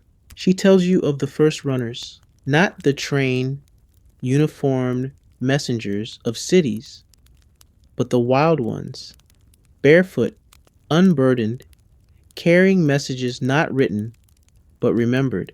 She tells of how they painted their messages on bark, or whispered them to birds, or simply ran so fast the wind carried the meaning behind them. She says one runner once carried a dream across 3 provinces, delivering it directly into someone's sleep. Historians still argue whether this was metaphor, or really deep metaphor. But the story has power.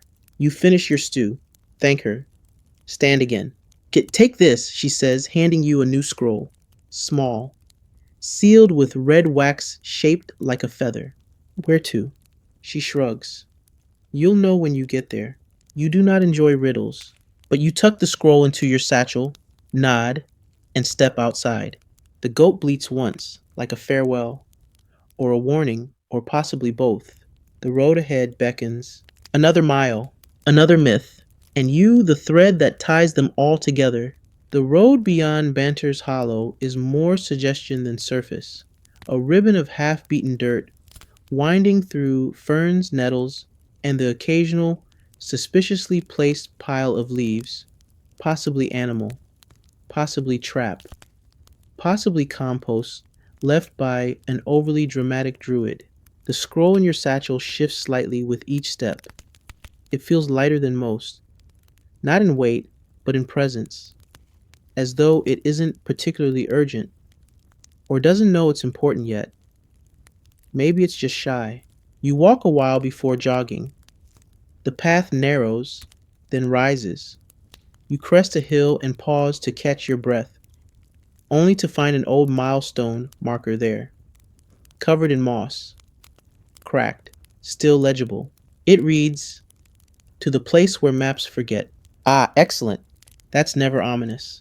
You glance at the scroll, still sealed, still feather waxed, still humming. You hold it up to your ear. Nothing. You decide it was the wind, or a bee, or your imagination, which has been putting in overtime lately. You descend into the valley. This part of the empire is known for strange stories. Runners call it the Hollow Verge, where the land dips and the rules fray, where roads vanish, reappear, and sometimes swap places with rivers when no one's looking. You stick to the path, mostly. About half an hour in, you meet a child sitting in the middle of the trail, covered in mud and chewing a reed like a philosopher. They squint at you. You got a scroll? You nod. They nod back. Better not be for the twins. You pause. The twins?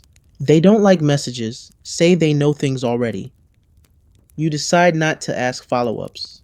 The child stands, stretches, and wanders off into the forest, singing a song that may or may not be about cheese theft. You jog onward. The forest grows denser. You pass a tree that has small shoes nailed to it, left foot only, and a stump carved with names, each one scratched out but one, Elric. You do not stop to meet Elric. The path opens slightly near a brook. There, sitting beside the water, is a man with no shoes, a beard full of twigs, and a lap full of frogs. He waves. Runner? You nod. He points to your pouch. Feather wax? You hesitate, then nod again. He grins. They'll be waiting. Who? He shrugs. The ones who wait. Naturally. You press on. Eventually, you reach a clearing where the trees part, the birds go silent, and the ground feels curious. And there they are. Two figures, identical in build, cloaked, unmoving. You slow. Approach cautiously. When you're close enough to smell lavender and what might be baked apple, they speak in unison. You have the scroll. It is not a question. You nod. Feather seal. They nod, slowly. Place it on the stone. You look down. There is a flat, round stone between them, flecked with mica, smooth with use. You place the scroll. They lean in.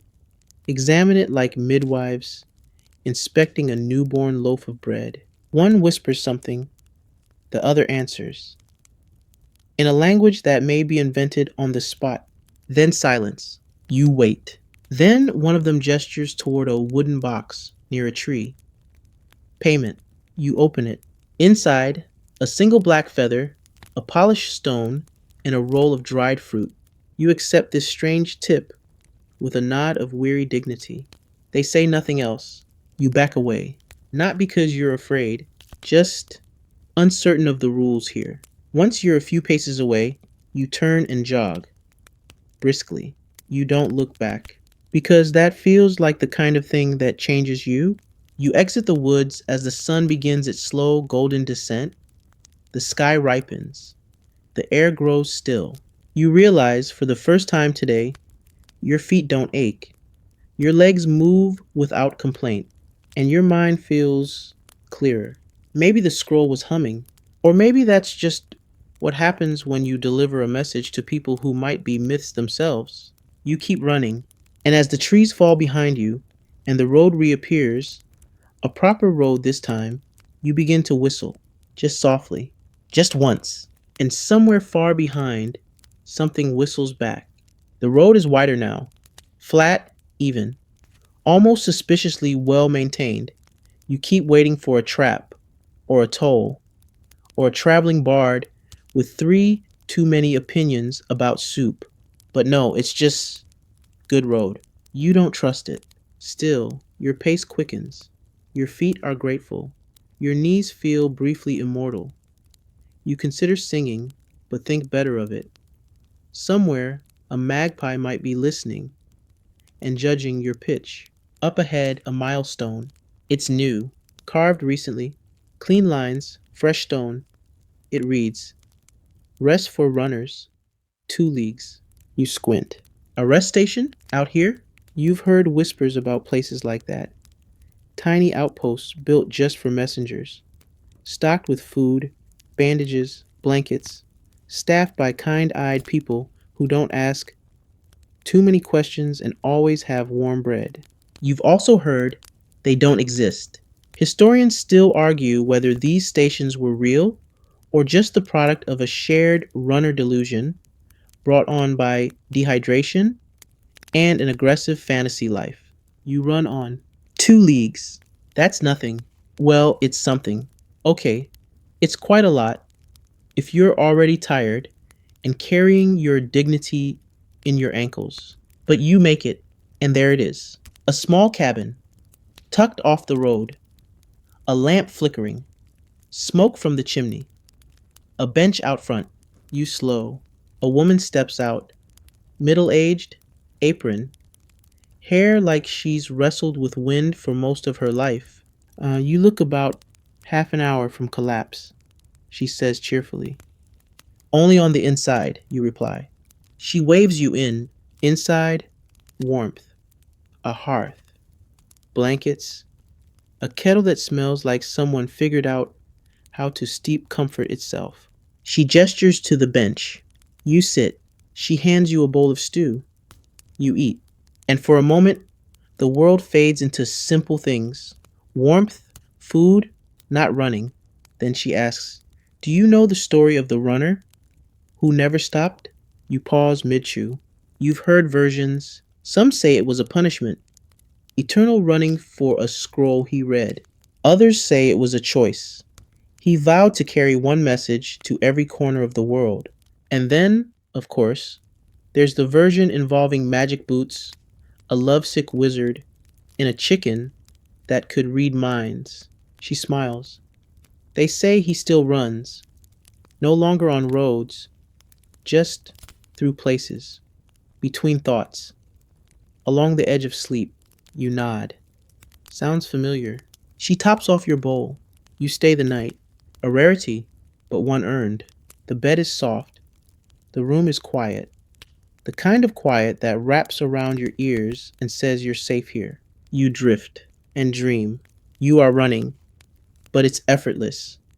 You move like wind, like thought, past cities and fields and mountains and oceans. You pass other runners. Some wave, some don't. Some are made of mist. Some are older than roads. You run with them. Past a sleeping village. Past a castle that's crumbled in reverse. Past a scroll that opens itself mid-air and sings a lullaby. Then you wake, not startled, just aware. Morning light seeps through the shutters. The woman is already brewing something that smells like daybreak and resilience. You thank her. She shrugs. It's what we do. You step outside. Cool air, a cloudless sky, the kind of morning that's trying its best. You check your pouch. A new scroll. You don't remember being given it, but there it is. Plain seal, blue wax, no crest, no name. You accept this as normal and begin again. You pass a milestone. It reads, the day is young, so are your blisters. You laugh and run. The road hums beneath you. A rhythm, steady, like a heart, like memory, like a job that no one sees but everyone needs. You carry messages, yes, but you also carry stories, moments, futures that haven't quite arrived. And today, your burden is light. Your legs are steady, and somewhere ahead, someone is waiting, not for you, but for what you carry. And that's enough. You keep going, because that's what runners do. They go. The road dips, curls, and vanishes briefly behind a copse of trees that seem like they're trying to keep a secret. You press on, not because you're curious, though you are, but because stopping feels unnatural now, like trying to blink without closing your eyes. You descend into a glen, the kind of place that looks like it should be hosting a wedding or a dramatic betrayal, depending on the lighting. A stream gurgles nearby. A frog stares at you with the judgment of someone who has seen too many runners trip over their own feet. You nod to the frog, respectfully. The scroll in your pouch bumps your side with each step. A steady reminder, not heavy, but insistent, like a child politely tapping your shoulder to ask if now's a good time to unravel fate. You enter a village called Greystone Bend. You know this because a child has painted the name on the side of a cow. The cow seems fine with this. The people here are quiet. Not unfriendly, just cautious. the way you'd expect from folks who live next to a river that's been known to run upstream on Tuesdays. You ask for the magistrate. A woman with one eyebrow and a suspiciously well polished shovel points you to a large house with an upside down weather vane. You do not ask questions. Inside, you find a man who looks like he was carved out of rules, stiff, thin, slightly dusty. You present the scroll. He examines it like it might explode, then nods. We've been waiting? That's never comforting. He takes the scroll and vanishes into a back room. You wait. You count ceiling beams. You count them again, because the number keeps changing. He returns with a cup of tea and a look of vague apology. We may need a response delivered. Of course you do. You sip the tea.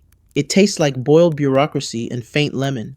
He explains the scroll was part of a negotiation, trade rights, border permissions, something involving sheep, possibly a marriage, possibly all three.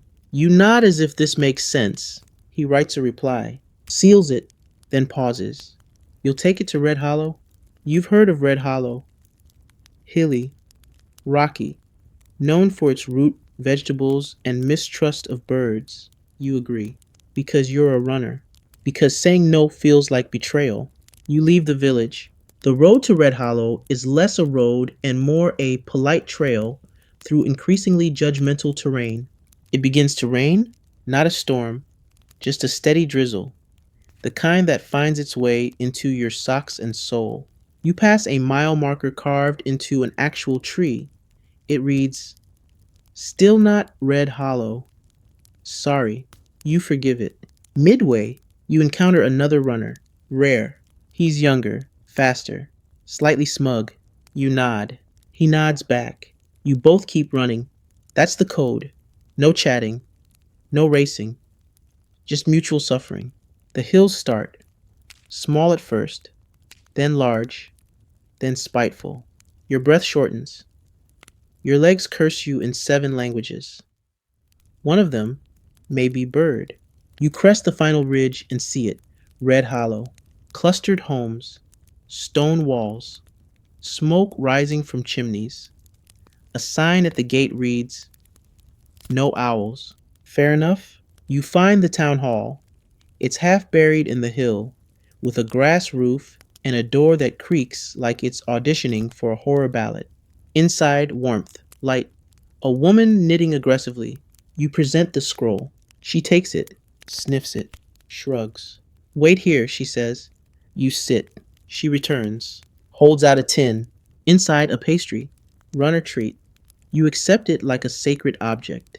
It's warm, flaky, filled with something vaguely spiced and deeply nostalgic. You thank her. She nods. We appreciate runners. No one else walks in the rain with purpose anymore. You smile, a tired, grateful, soggy smile. She adds, "They used to say runners held the threads of empires, not kings, not armies, messages." You nod, because you believe that too. Even if the messages are sometimes requests for more goats, even if the roads are cruel and your knees whisper betrayal, you leave Red Hollow as the rain begins to ease. The path ahead is long, but your legs remember how to move, and your heart still beats in the rhythm of the run. The rain leaves behind a landscape glistening like someone polished the countryside out of guilt. Every leaf glimmers. Every stone looks recently baptized. Your cloak, on the other hand, clings to you with the emotional neediness of a wet dog.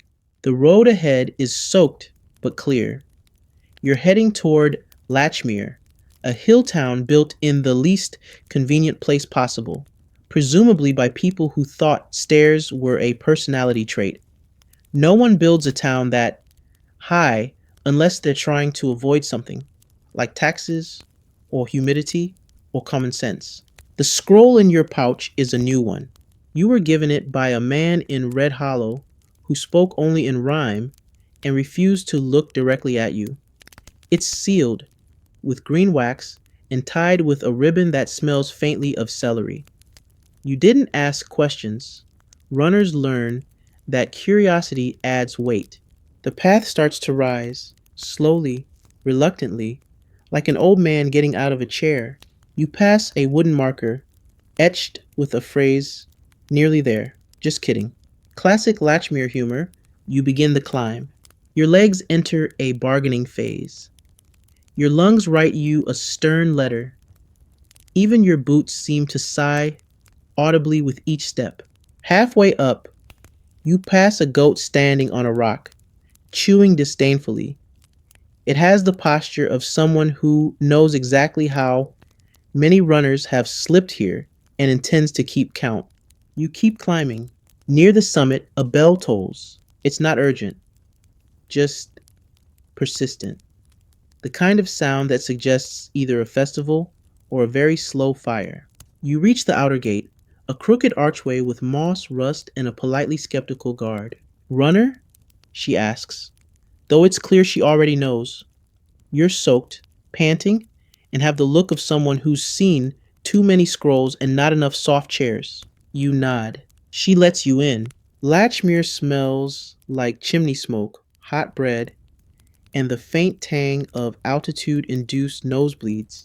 You head to the central hall, stone triangular windows, the aesthetic of someone who deeply feared symmetry. Inside, an old man in layered robes takes the scroll, examines the wax, and mutters, "Ah, the celery seal." You resist the urge to ask. Again, fewer questions, fewer headaches. He breaks the seal, unrolls the scroll, reads, then laughs, once, loudly, then falls silent. You wait. He finally speaks. It's a riddle. You blink. A request for a meeting, he clarifies, but hidden in verse. He sighs.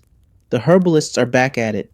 The herbalists, you recall, are a group of amateur philosophers, enthusiastic gardeners, and deeply overcomplicated letter writers who believe clarity is a sign of intellectual weakness.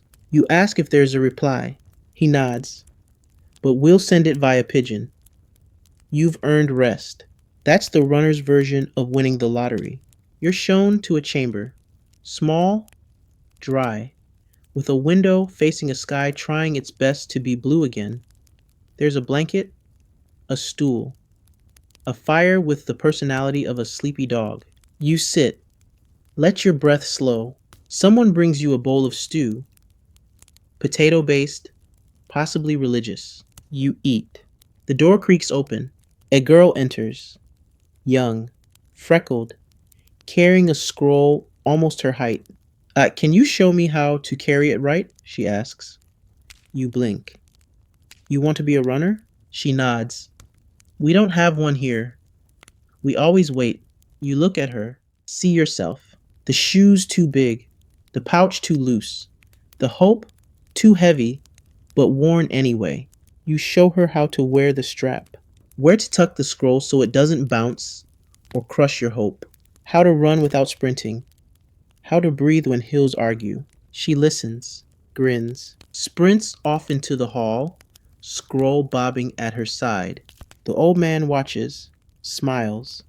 They'll need her one day. You nod. That's how it begins. One scroll, one step, one child who chooses to carry the weight. You rest that night with the rarest gift of all. No pending deliveries, no rain, no riddles. Just a dry room, tired legs, and the knowledge that for today, your part in the empire's heartbeat is done. You sleep. And dream not of scrolls or roads or goats, but of footsteps following yours, steady and sure. Morning in Latchmere arrives with the enthusiasm of a rooster who's read too much Stoic philosophy. The sun peeks in cautiously. The air smells of dew and old chimney smoke, and your blanket has somehow wrapped itself around your left leg like a concerned octopus. You rise, slowly. Your body is a catalog of complaints, but at least today, the shoes go on dry. You're halfway through a bowl of something oat adjacent when the knock comes. A soft knock, the kind that promises neither danger nor breakfast. You open the door to find a boy, wide-eyed, holding a scroll as if it might try to escape. For you, he says, then flees like he's late for a wizard duel. You examine the scroll, unsealed, curious. Inside, no instructions, just a line. If you remember the path, you're ready. You blink at it, once, twice, then laugh. Because, of course, it's time for the recollection run. You'd heard rumors, whispers of a tradition among runners, old as the hills and nearly as rude. A memory test wrapped in a physical challenge. No directions, no checkpoints, just instinct, muscle memory, and blind optimism. You step outside. Latchmere watches. Some smile. Others shake their heads. A goat sneezes, which feels meaningful. You begin. The rules, such as they are, require you to retrace a path you've run before, in reverse, with no help, no maps, no signs, just the way back. You descend the hill, muscles protest, knees creak, but your feet know the way. You pass the carved milestone, this time from the other side. It reads, "Now you're nearly there." Maybe. You chuckle. The sarcasm helps. Through Red Hollow again, you nod to the pastry lady. She holds up a bun. You catch it mid-stride and bow without stopping. She grins. Still got it. You do. Mostly. You run the hills in reverse. Down becomes up. Easy becomes, oh no. But you push through. At one point, a magpie flaps alongside you for 3 full strides before deciding you're not interesting enough to rob. Fair. The forest returns, dark, quiet, and strangely familiar. You spot the shoe tree, still only lefts. The statue with no face still offers its palms. You tap it again, for luck, or continuity. You emerge into Banter's Hollow by mid-afternoon. The villagers cheer. Okay. One villager claps politely, while another falls off a barrel trying to wave. Still counts. The old woman in the scroll hut isn't surprised to see you. She offers you tea that smells like nostalgia and mild pepper. You remembered, she says. You nod. Then she hands you a fresh scroll. Of course. Green seal this time. No celery scent. A single symbol on the wax. A spiral. The mark of the Circle Messengers. An ancient order of runners dedicated to routes that never end. Cycles of delivery. Back and forth. Life and breath. The heartbeat of empires, one loop at a time. Historians still argue whether the circle was ever formalized or simply a poetic excuse runners used to justify why they never retired. You don't know, but you know you've seen that seal before. You accept the scroll. Step outside. The sky is a painter's mess of clouds and gold. You begin again, running not toward a destination, but through a rhythm, a loop, a memory etched into the path itself. Past the fields, the hills, the cow with the painted name, through Greystone Bend. Someone's added a chicken to the cow. Artistic evolution. Across the glen, where the frog now seems mildly impressed, and back up the ridge, where a new marker stands, carved just today. It reads, "You remembered, so did we." You pause, touch it, feel something shift, not in the world, but in you, and you realize you are no longer just a runner of messages. You are the message, etched in dirt, in breath, in the path itself. And tomorrow, when the scrolls call again, you will answer, not because you must, but because you can.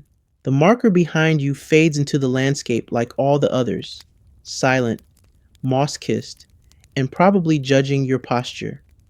The road ahead is one you haven't run in months, a less traveled route, avoided by most runners due to the rumors, the terrain, and the fact that it contains exactly 0 snack carts.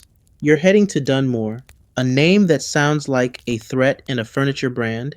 It sits between 2 ridges in what maps generously call a pass, but runners call the ankle trap. rocks, ruts, roots, rain, all at once, often, and enthusiastically. The scroll you carry bears a silver seal in the shape of a cracked circle. Not broken, cracked. There's a difference. It's heavier than usual, this scroll. Not in weight, but in implication. You've heard whispers about Dunmore scrolls. They say they're part of a pact. Messages passed from one generation of runners to the next, never fully delivered, only rerouted. Some believe they contain prophecy. Others think it's just very bad poetry with ambition. Historians still argue whether the cracked circle symbol refers to a failed empire, a forgotten religious sect, or simply a poor choice of branding. The path narrows, the rocks multiply. You trip, catch yourself, keep going. The scroll taps your side like a heartbeat trying to get your attention. You ignore it, because runners don't talk to scrolls. Out loud, mostly. At the ridge's peak, you pause. Below, Dunmore. Gray rooftops, twisting lanes. A bell tower, shaped like an accident. You descend slowly. One wrong step here, and you become a very short legend. At the village edge, an old man waits. He doesn't speak, just nods once and points to a building that might have once been a bakery or a siege weapon. You knock. A voice from inside says, "Leave it under the blue pot." You check. There are 3 pots, all brown. You pick the least brown one and slide the scroll beneath it. A hand reaches through the door gap and pats your head. You feel both blessed and mildly patronized. You walk away. That's how it is in Dunmore. You don't deliver to people. You deliver into the idea of people. You stop at the well for water. It tastes like old stories and faint celery. You do not question this. A girl watches you from a rooftop. You wave. She holds up a scroll. You nod. She throws it. You catch it midair like a reflex you didn't know you had. No seal, just a ribbon. The runner's mark. A looped thread tied 3 times. You open it. It reads, "The message is movement. Keep moving." You smile. You run back up the ridge, past the judgmental rocks, over the hill where a bird once stole your lunch and your pride. You descend into evening. The sky softens, light diffuses. You reach a fork. Left leads back. Right leads elsewhere. A milestone sits between them, new, unmarked. You pick right, not because you know the way, but because you are the way. The scroll in your pouch begins to hum again, low, gentle, like a song sung under breath. Or maybe it's your legs humming, or your soul. Who can say? The path rolls out before you, like a carpet made of intentions. The wind shifts, carries a whisper.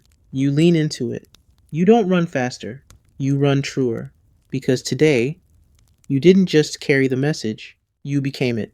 And someone somewhere will feel that ripple. They'll wake, or smile, or write a scroll of their own.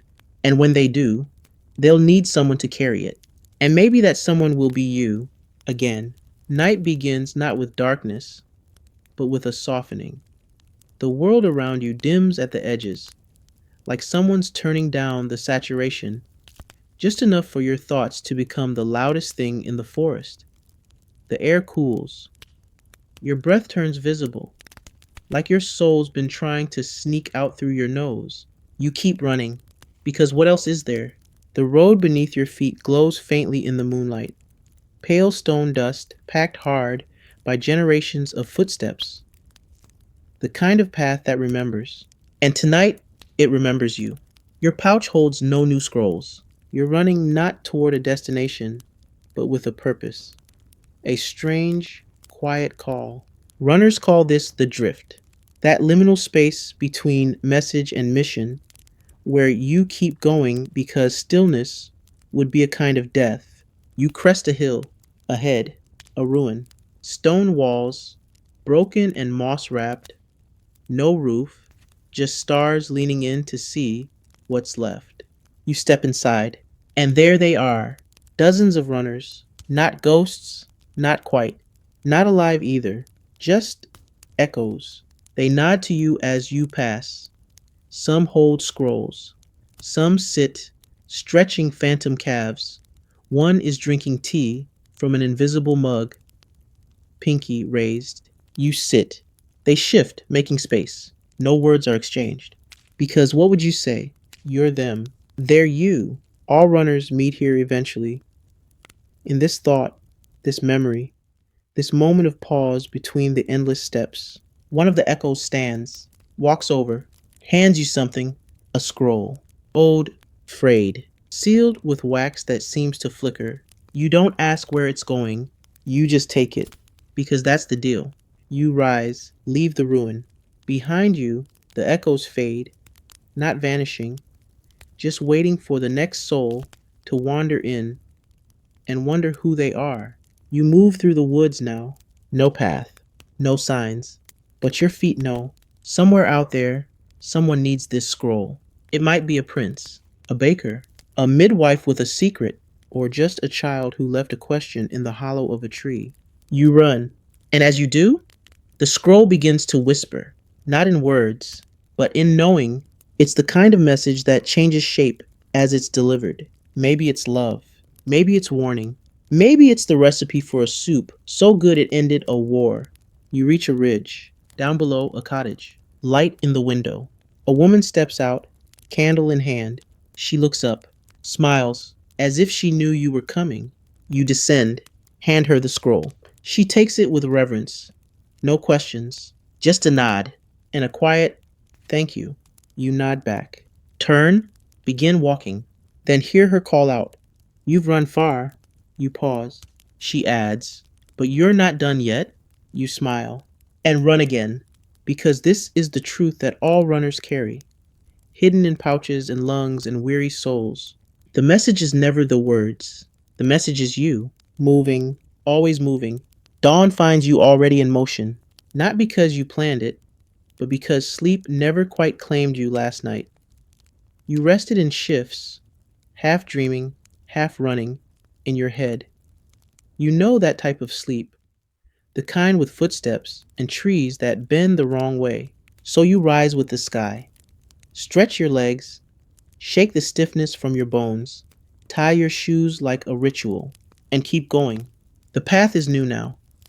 Not new to the world, old as roads get, but new to you. Dirt packed tight, wildflowers on the edges. A little too picturesque. You don't trust it. You pass a man herding ducks. Not sheep, ducks. He waves. You wave back. One of the ducks quacks like it resents the interruption. You carry no scroll today, no assignment, and yet you run. You stop in a village too small to have a name. The people know you before you speak. You're the runner, says a boy with jam on his face. You nod. I am. He smiles like that's the right answer. They bring you bread, honey, water in a chipped mug. You sit on a step and eat, watching the sun lift its sleepy head over the rooftops. An old man sits beside you. You know, he says, back in the old days, runners were feared. You raise an eyebrow. He nods. People thought you brought omens, change, bad luck. He smiles. And sometimes, miracles. You finish the bread. He hands you a scroll. No seal, just folded parchment. What's in it, you ask? He shrugs. We don't know. It just came back. Figured it needed moving again. You tuck it away, because of course. You stand, thank them, and begin running once more. No one tells you where. They don't have to, because you're the one they trust to find the where. You pass a tree marked with dozens of runner symbols, carvings, paint. One tied on sock that's become symbolic. You tap the trunk. A silent hello to those who came before. Ahead, the forest opens. A long winding trail leads into the mist, and that's where you go, one foot after the other, not chasing anything, just being the thing that moves. You are not the letter.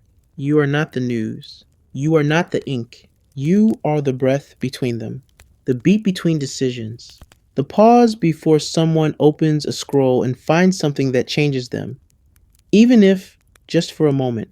The message is movement. And so you move because if you stop, even for a moment, the world forgets how to reach itself. And so you run into morning, into memory, into everything still waiting. And now the road quiets. Your footsteps slow, softened by moss and morning light. The forest hushes around you as if holding its breath, letting you pass without a sound. You feel your heartbeat settle, not stop, just soften, like the last ripple on a pond. The scrolls are delivered, the hills crossed, the strange villages, left behind with their riddles and their pastries and their ducks who judge too harshly. And you've run the message. Become the message. Let it carry you as much as you carried it.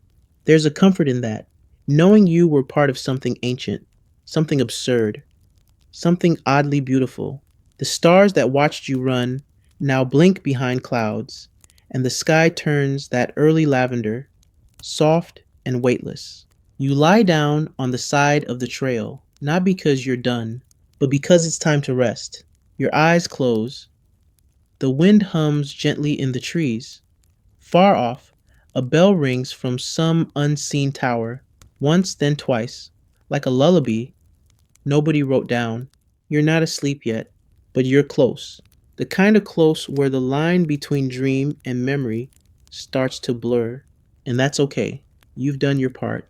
Tomorrow, the scrolls will call again, and you'll rise, not with urgency, but with that quiet, steady knowing that some people deliver news and some people carry truth. And you? You carry both. So rest now, runner. Let the weight fall from your shoulders.